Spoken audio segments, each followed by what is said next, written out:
I wanted to talk about, Scream 7 and my thoughts and theories about what's going to happen now that we know that Neve Campbell is going to be in starring role, and that Kevin Williamson is going to be directing, the creator and mastermind of the original, and so on. So, anyways, I love this franchise. I grew up with it. It's my era. I'm a millennial. So, of course, I grew up with watching it and renting all of at least the first three, because the first three are the one original that came out, in the 90s and early 2000s. But, anyways, I'm excited to have Neve Campbell back because, as we all know, in Scream 6, she wasn't a part of it. They mentioned her, but they didn't, have her be in it. Which, even though she wasn't in it, I still enjoyed the movie for what it was, because I don't mind the Carpenter sister storyline. And, anyways, I hope that, no matter what, the actresses like Melissa Barrera, Jenna Ortega, and even Neve Campbell I'm sure they are still, very nice to each other with what's going on. Because I can't remember exactly, which article it was, but I do remember that Neve Campbell was very open, open about mentioning her voice in solidarity to Melissa Barrera and her firing. And I know I don't know, but I'm sure that Neve Campbell going on and being in Scream 7 as a star isn't going to be like a personal jab to Melissa or anything, mind you. Even though I know that there are some people who actually think that it is a punch to the gut or a punch to the face to Melissa for Neve doing that. But in Neve's defense, this whole franchise is Neve's baby as well, just as much as it is Kevin Williamson.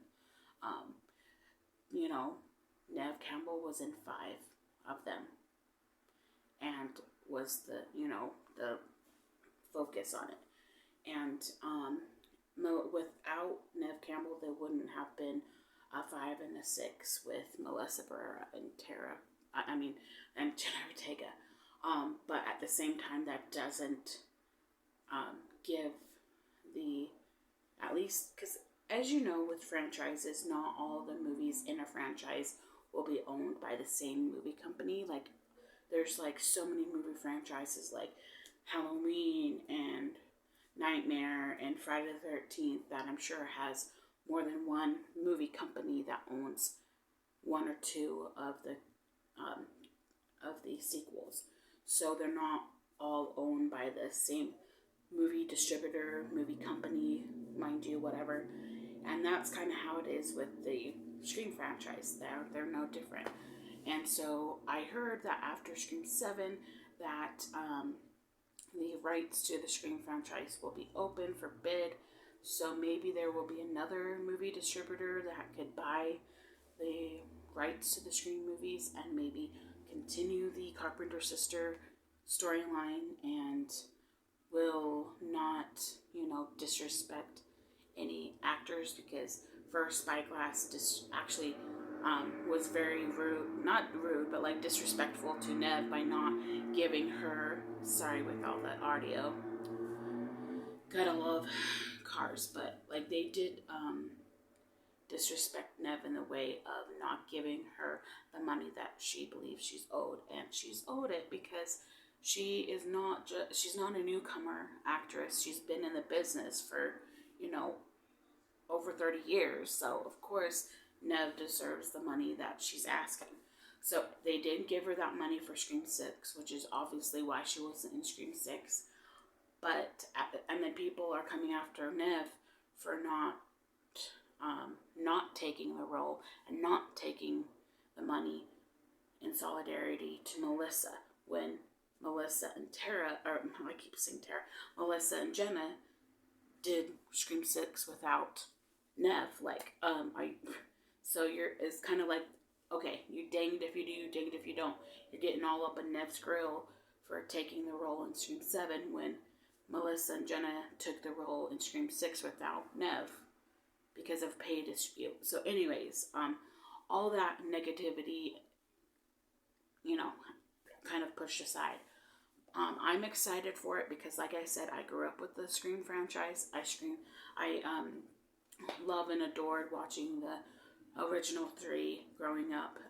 I do like Scream 4, just like Scream 5 and Scream 6. Initially, I liked Scream 6 a little bit more than Scream 5, but the more I'm watching Scream 5, the more I'm loving it. And that's kind of how it is with Scream 4. Don't get me wrong, I used to be lower, like, in my ranking and stuff. And I might, in a little while, I might do another ranking of the Scream franchise. I can't remember exactly what my ranking is in my ranking of Scream franchise. But it's kind of moving around a little bit because the more you think on it, the more it changes. So anyway, but the initial 3 Scream movies I love, and I'm one of those rare few that actually love and adore Scream 3 as much as I do the first 2. And of course, there's a lot of people who hate, well, not hate, that's a strong word, but don't like Scream 3 as much as like the original and say like Scream 2 and whatnot. I would say Scream 3 is probably on a lot of people's like bottom tier, like last place or whatever, or second to last. But me, I actually love like the whole meta-ness of it and stuff. And of course, you got a great cameo by the late great Carrie Fisher, and I love Carrie Fisher. And another great thing is that she actually, what people may or may not know, but those that are also Star Wars fans knows that Carrie Fisher is like a ghostwriter, kind of like she'll go and kind of help, kind of like what Kevin Williamson does with his movies or with the Scream franchise in general, is that she helped kind of the script a little bit, kind of help helm write the script of Scream 3. So anyways, with all that being said, I am excited for Scream 7. As much as I have grown to actually like and enjoy and even love the Carpenter Sisters and even the Core 4, even though especially after we had got Scream 6, like seriously, at least, the twins should have died, especially with Mindy, that big stab in the subway, and then all of a sudden at the end of Scream 6, she's just running like it was like a little scratch. Same with her brother. Like, how many freaking stabs did he get in 5 and 6 and he's still alive? Because he got 2 timed in Scream 6 and still was able to be okay. And I understand that he was kind of like the Dewey substitute for Scream 2022 and so on, because it was kind of like that whole Scream 2. No, was it Scream? Yeah, Scream 2, where, Gail is like reporting, and then all of a sudden, oh yeah, we have a live one, and then it's Dewey on the script, it's the gurney, and same thing happened in Scream 6 and so on. So anyways, I like that it's mirroring each other, but some things I am kind of hoping will happen in Scream 7 is hopefully maybe we can get some past members. Of course, you have to think of the ones that you want to have back, like of course Miss Gail Weathers, and like I mentioned her, and then of course you got to see about maybe having Kirby come back, since she came back for Scream 6, but that's if they kind of follow the 5 and 6 timeline. But now that they fired Melissa and Jenna's not here, who knows what they would do? Would they retcon the last 2 movies and not have 5 and 6 be in this particular timeline? Will they go and just be right after Scream 4? And if they go after Scream 4, then maybe they could have Dewey back as well. And then but then again, if you retcon that and go straight after Scream 4, then there's no mention of Sydney being married and have kids. Expect, you know, like I said, they're going to go straight from Scream 4. Then, of course, not that, you know, Sydney would not get married. I'm sure she would probably get married. But then after the, you know, Scream 1 through 4, after all that, you know, and Scream 5, I was happy that she got married. But then at the same time, I would be kind of scared and hesitant to, you know, even date, let alone have a family, you know, because I would be scared that, you know, all these ghost faces are going to keep coming back and kill my family, you know. But anyways, with all that being said, who knows what they'll do. That's just a couple of options that, you know, that's just 2 of the options that they can do. Go straight after 5 and 6, or they can ignore 5 and 6 and go have it be after Scream 4. Both options are fine to me, but I actually really enjoyed having 5 and 6 in the helm because it was different. Like, you know, they had a different story. Yes, Scream 5, they did have Sydney, but they didn't have her be the focus, which I thought was kind of nice and get to know new characters and such. And I liked how they connected it with Sam being the daughter of Billy Loomis, the first killer in the first movie. But if all of that is going to be said and done, there's other characters I want to see come back. Of course, not if they are going to go after, but who knows? They might still go, and they might still have her be married to Mark and Kate, even if they don't go after 5 and 6. But at the same time, other little characters I want them to come back is Randy's sister. We did meet her for like a brief second in Scream 5 when we were introduced to the Meeks twins. So if they can do that, maybe they can do that again and have and then that way, if they do that, then maybe we could still have the Meeks twins involved. So then that way they can kind of still have that little 5 and 6 Easter egg in there, whatever you want to call it. But on top of that, that wouldn't be too bad to have Randy's sister, because we met her in Scream 3, and that would mirror Scream 3 because as we know, 5 and 6 mirrors Scream 5, mirrors Scream 1, and then Scream 6 mirrors Scream 2, and then supposedly Scream 7 is going to mirror Scream 3, so it'll be nice to have a little cameo from Randy's sister. And then also, on top of that, it'll be nice to have, and I know that a lot of people say, no, she's dead, whatever. Actually, 2, they're both dead. People will say they're both dead, but I wouldn't mind seeing Jennifer Jolie. Hear me out. And I'm sure that there's some other people who think that she's still alive as well. Because for all you Stu believers out there, and I'm actually a Stu believer as well, so if I'm a Stu believer, then you have to be a Jennifer Jolie. Well, you don't have to, but like if you think Stu's alive, then you probably have to think that Jennifer Jolie's alive. Because of the crazy theories that us as Stu believers think that he's alive, even after having a big, clunky, old 90s chunky TV falling on your head, and between the glass and all that, and being shocked. We've seen in Scream 4 that, Jill was, shocked in the head and was still able to get up. So there you go. If Jill was able to get up in Scream 4 after being electrocuted in the head, then so could Stu. And hear me out, like I said, and you can correct me if I'm wrong in the comments below, but in Scream 3, when Dewey and Gail were in in the room with the glass closet and stuff that, Jennifer Jolie is hiding behind, and, Gail's like, wait, listen for that, what's that, and then heard Jennifer Jolie banging on the glass door. So what, and he was trying to break it, so he got his gun out and was shooting. At first, he's like, Gail's like, Gail's like, no, don't shoot directly at it. Shoot it at the top. So he was shooting at the top. So there was like literally little to no chance that he was actually shooting directly at Jennifer Jolie. Like all the injuries and the blood that you see, I believe, is from her being stabbed by Ghostface. So if that's, and especially you looked at 5 and 6, hello, how many times did, the male twin brother get stabbed in both 5 and 6 and still lived? And how many times did Dewey get stabbed between the first 4 movies and still survived? It's possible.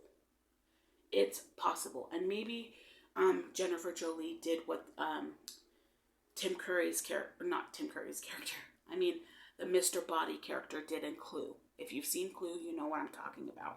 Where Tim Curry's character, the butler, was saying, hey, no, it wasn't the butler. Mr. Body was saying, hey, here, after giving all the characters their weapons, like there was like a rope, a wrench, a candlestick, the gun. The Mr. Body gave them all these weapons, the cast of characters. And so Mr. Body was saying, oh my gosh, let's go kill the butler. He knows everything. If he's dead, then, we can just go out and just live our lives, blah, blah, blah. And then he's like, let me shut the lights off now so you can kill the butler, kill Tim Curry's character. And then when he turned out the lights and it went dark, you hear the gun go off. And then all of a sudden, when the lights come back up, you see the Mr. Body lying down dead.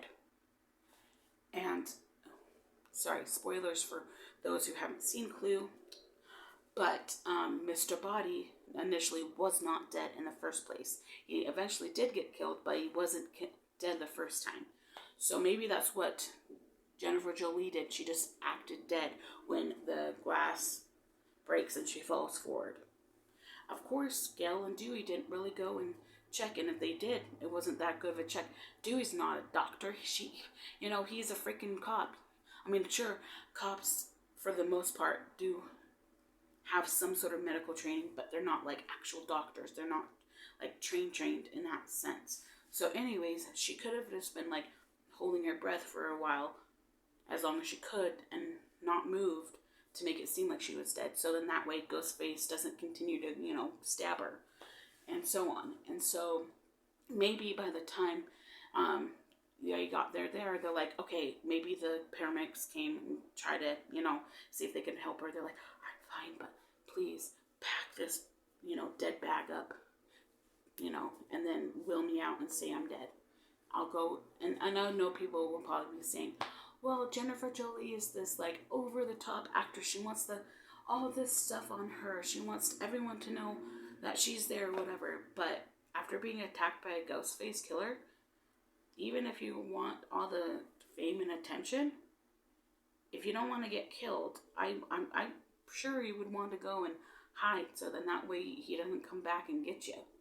So anyways, that is somebody that I want to see come back as Jennifer Jolie. And of course Stu. I love Stu. Who does not love Matthew Lillard?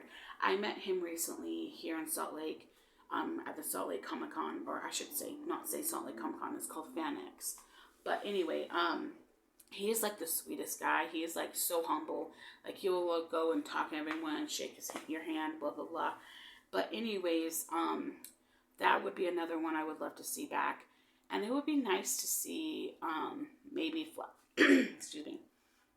And since I talked of Carrie Fisher, even though R.I.P. Carrie Fisher, even though she's not here anymore, maybe they could have like flashbacks of her as well. I don't know how they would like retcon that in, but it'd be kind of nice to. But that is also if they decide to go and do like the whole mirror of like Scream 3, like they have been with the first, Scream 5 and Scream 6 mirroring each other. So maybe they can go back to Hollywood and maybe they can, have some video footage of Carrie Fisher in there and stuff.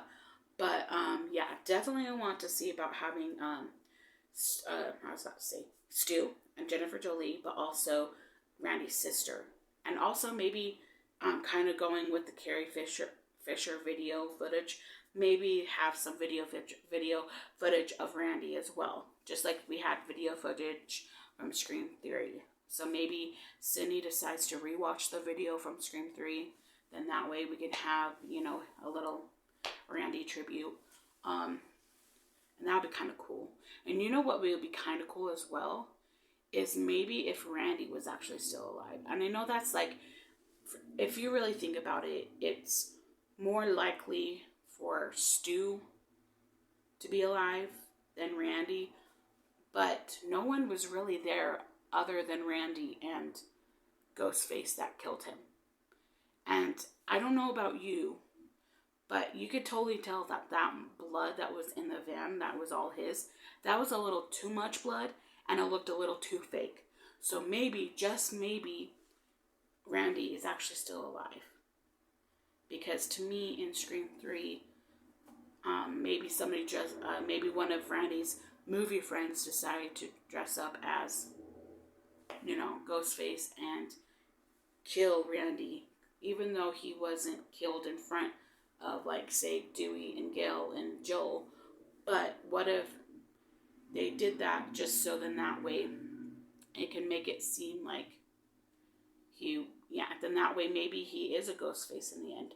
Maybe we're thinking a little too much. Maybe it's not Stu that's the, mastermind. What if it's Randy? That would be kind of cool look and take on it. And another person that I actually really would love to come see, and it kind of correlates with Jennifer Jolie and Scream 3 as well, is everyone talks about this. And I think that between the two, Jennifer Jolie and this other person I'm going to mention, I think that this other person that I'm going to mention is probably not necessarily the more popular choice, but people would think would be more, what's the word? I think more people would agree that this other person I'm going to mention would be the most logical, there you go, the most logical person to be back. And that is, oh my gosh, what is your name? That in as you know, Scream 3, it was based on, they're filming Stab 3. So the actors playing the real life people, so Jennifer Jolie was Gail, and the girl who played Jordan, her last name's Jordan, Angelica, there you go, Angelica, that would be cool to see her back, because I've always, even ever since I was watching it and rewatching Scream 3, I felt that Angelina, not Angelica, Angelina was not dead. Yes, you saw him, Ghostface drag her, but you actually didn't see Ghostface kill her.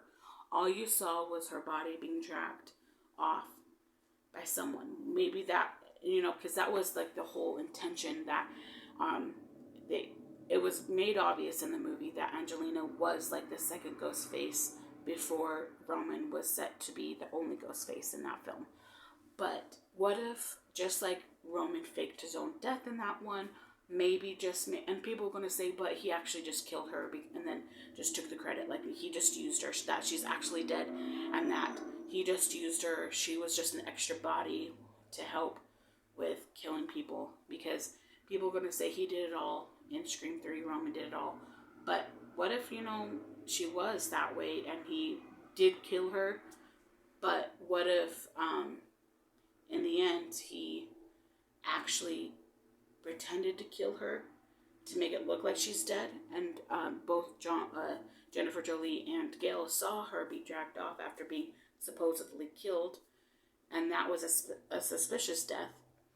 And then you had, Roman dead in the freezer, and then he's alive, and then people are like, oh my gosh, I saw your dead body in the freezer. But what if that was just all an act, a ruse? So what if maybe, just maybe, she's alive and also working with Stu, if we're going to do the Stu train. So there's a lot of different people that I want to see in this movie, and I hope that it does come true. And if they're going to also continue, what if they bring back Christine? They're not going to bring back, sorry, I'm acting like she's appeared, but she hasn't appeared yet.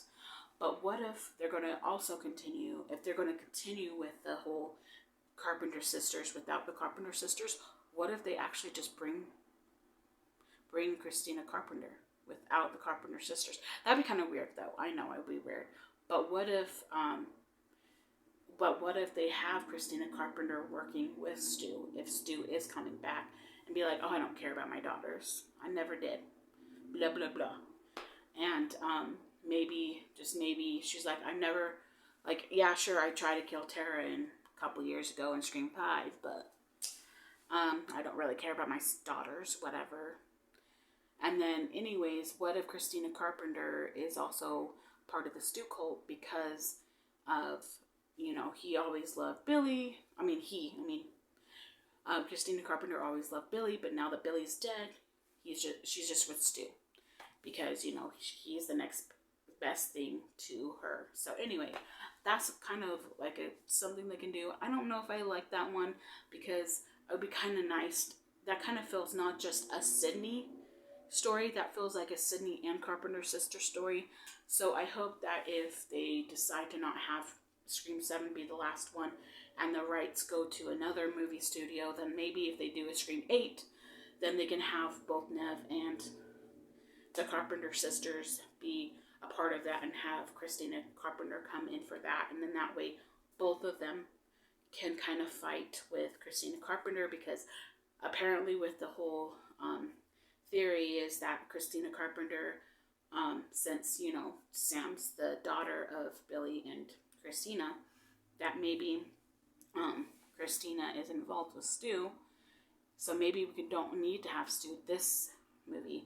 Maybe we can have Stu for Scream 8 with everything and have it be all one big blowout that way. So I'm going to try to cut this short. So I hope that you guys enjoyed this video. Thank you for hearing my rambling, and I hope that you all have a great day. See you soon.